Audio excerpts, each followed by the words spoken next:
क्या इतिहासकारों ने स्वतंत्रता सेनानियों की कुर्बानियों को अनदेखा किया? क्या शहीद हुए स्वतंत्रता सेनानियों के साथ भी हमारे इतिहासकारों ने अगड़ा पिछड़ा का खेल कर उनके कीर्तिमान को छुपा दिया? क्या मंगल पांडे ही आजादी का बिगुल फूंकने वाले पहले सेनानी थे? तो मेरा जवाब है नहीं, क्योंकि यहां भी उन उच्च वर्ग वाली मानसिकता रखने वाले इतिहासकारों ने सच्चे देश प्रेमी की कुर्बानी को दबा दिया, जो आजादी के लिए बिगुल बजाने वाले पहले सेनानी थे, जिसे अंग्रेजों ने 1750 में फांसी पर लटका दिया, जबकि मंगल पांडे का नाम 1857 में सामने आया था। तो आज करेंगे उसी देशभक्त के बारे में विस्तार से बात। मैं हूं सुजीत कुमार और आप देख रहे हैं न्यूज जरा हटके।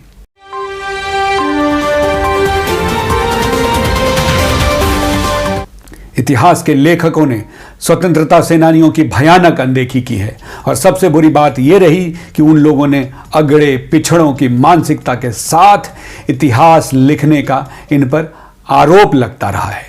जैसा कि हम सब जानते हैं कि मंगल पांडे देश के पहले शहीद हुए, जबकि यह सच्चाई नहीं है, जिसका सबूत आपके सामने मैं रखने वाला हूं, और यह तथ्य द क्विंट के आर्टिकल पर आधारित है।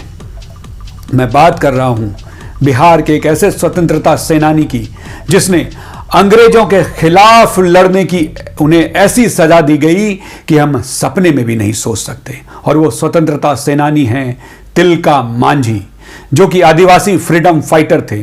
13 जनवरी, जी हां 13 जनवरी 1785 को अंग्रेजों द्वारा सरेआम बरगद के पेड़ पर लटकाकर उन्हें मार दिया गया।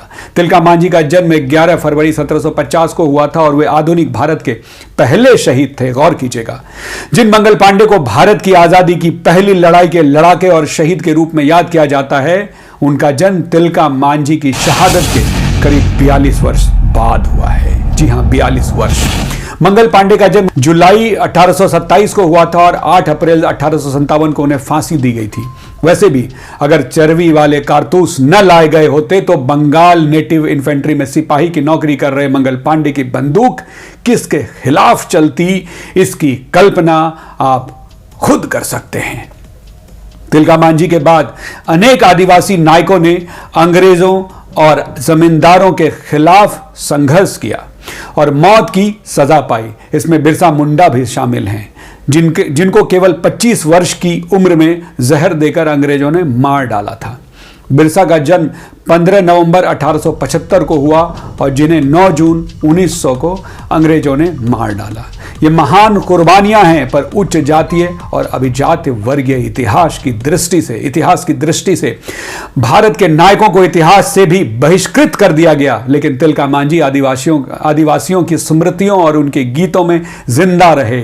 उनके आदिवासी लड़ाके तिलका के गीत गाते हुए फांसी के फंदे पर चढ़े। उनके गीतों कविताओं में तिलका मांझी को विभिन्न रूपों में याद किया जाता है।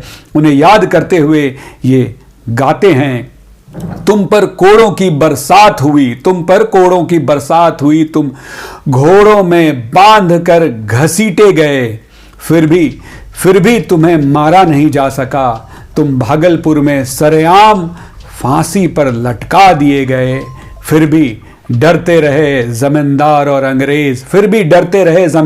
अंग्रेज, तुम्हारी तिलका आंखों से, तिलका का मतलब होता है गुस्सैल, मरकर भी तुम मारे नहीं जा सके तिलका मांझी, मंगल पांडे नहीं, ध्यान दीजिएगा, मंगल पांडे नहीं, तुम आधुनिक भारत के पहले विद्रोही थे। ऐसी गीत वहां गाई जाती है। अमेरिकी उपन्यासकार हार्वर्ड फास्ट ने आदि विद्रोही उपन्यास लिखकर रोम के दासों के नायक स्पार्टकस को दुनिया का नायक बना दिया।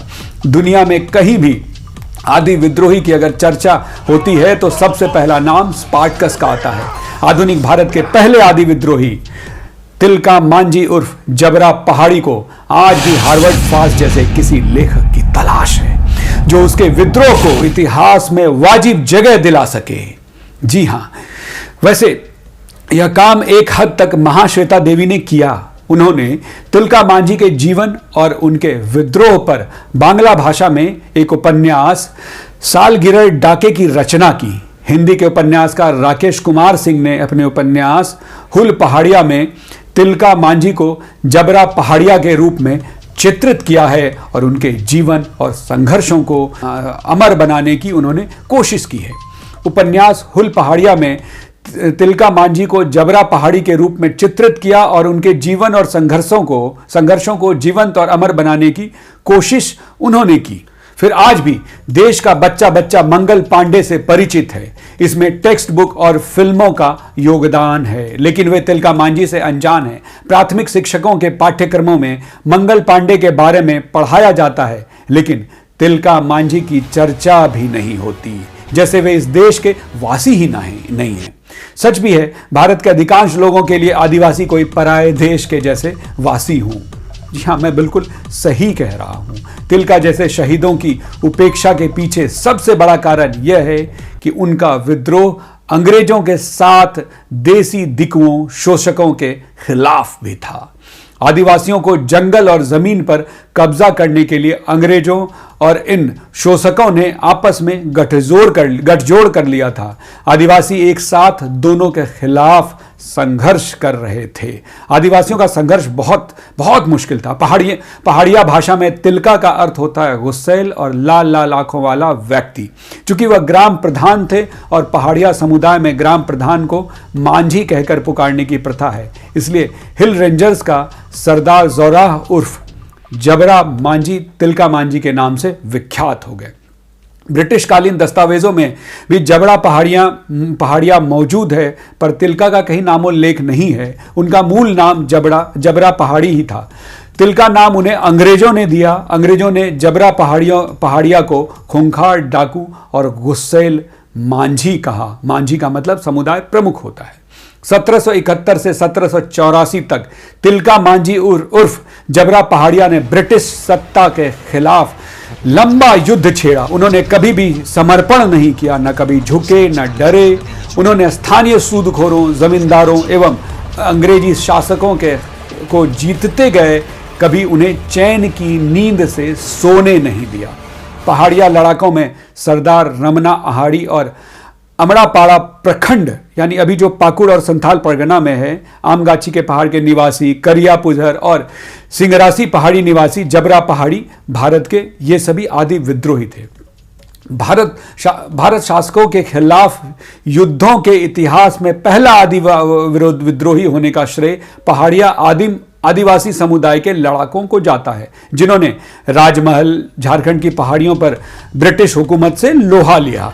इन पहाड़िया लड़ाकों में सबसे लोकप्रिय आदि विद्रोही जबरा या जोराह पहाड़ी उर्फ तिलका मांझी है। जबरा पहाड़िया ने भागलपुर के अत्याचारी कलेक्टर अंग्रेज क्लीवलैंड को मार डाला। बाद में आयरकुट के नेतृत्व में जबरा के गुरिल्ला सेना पर जबरदस्त हमला हुआ, जिसमें कई आदिवासी लड़ाके मारे गए और जबरा पहाड़ी उर्फ तिलका मांझी को गिरफ्तार कर लिया गया। उन्हें 4 घोड़ों में बांधकर घसीटते हुए भागलपुर लाया गया था। मीलों घसीटे जाने के बावजूद वह तिलका मांझी जीवित रहे। खून में डूबी उसकी देह तब भी गुस्से से भरी हुई थी और उसकी लाल लाल आंखें ब्रितानी राज और उन शोषकों को डरा रही थी। आदिवासियों में दहशत पैदा करने के लिए अंग्रेजों ने उन्हें सबके सामने खुलेआम फांसी दी। अंग्रेजों ने भागलपुर के चौराहे पर स्थित एक विशाल वट वृक्ष पर सरेआम लटकाकर उनकी जान ले ली। हजारों की भीड़ के सामने जबरा पहाड़िया उर्फ तिलका मांझी हंसते हंसते फांसी पर झूल गए। तारीख थी संभवतः 13 जनवरी 1785। पहाड़िया समुदाय का यह गुरिल्ला लड़ाका एक ऐसा किंवदंती है जिसके बारे में ऐतिहासिक दस्तावेज सिर्फ नाम भर का उल्लेख करते हैं, पूरा विवरण नहीं देते। लेकिन पहाड़िया समुदाय के पुरखा गीतों और कहानियों में इसकी छापामार जीवनी और कहानियां सदियों बाद भी उसके आदि विद्रोही होने का अकाट्य दावा पेश करती हैं। तिलका मांझी के नाम पर भागलपुर में तिलका मांझी भागलपुर यूनिवर्सिटी यानी तिलका मांझी भागलपुर विश्वविद्यालय नाम से उच्च शिक्षा केंद्र स्थापित किया गया है। झारखंड के दुमका में तिलका मांझी की विशाल प्रतिमा लगी हुई है। इतिहास के वास्तविक नायक अब अपनी जगह क्लेम कर रहे हैं। जी हाँ, मैं बिल्कुल सही कह रहा हूं, अब वो क्लेम कर रहे हैं अपने वास्तविकता पर। लेकिन बड़ा सवाल अभी भी मुंह बाए खड़ा है कि क्या तिलका मांझी को इतिहास में वाजिब जगह मिली क्या देश के इतिहासकारों ने उनके साथ पक्षपात किया? क्या आदिवासी होने के कारण स्वतंत्रता संग्राम के पहले लड़ाके होने का गौरव उन्हें नहीं मिल पाया? ऐसे कई सवाल आज उठ रहे हैं और इनमें से किसी का भी जवाब अगर आपके पास हो तो कमेंट बॉक्स में ज़रूर लिखकर बताइए। और हाँ, अगर ये वीडियो आपको पसंद आया और ऐसा लगा कि वीडियो में बहुत सारी सच्चाई हमने आपके सामने पेश की है तो वीडियो को लाइक ज़रूर करें। वीडियो अगर आपको पसंद आ रहा हो और ऐसा लगा कुछ नई जानकारी आपको इस वीडियो में मिली है तो वीडियो को अपने दोस्तों के साथ शेयर ज़रूर करें। और हमारे वो मित्र, हमारे दर्शक जो नए जुड़े हैं वो प्लीज़ हमारे इस चैनल को सब्सक्राइब करिए और बेल बटन ज़रूर दबाइए। इसी तरह आपके पास हमारे वीडियोस की जानकारी सबसे पहले पहुंचेगी। मिलते हैं अगले वीडियो में, तब तक के लिए नमस्कार।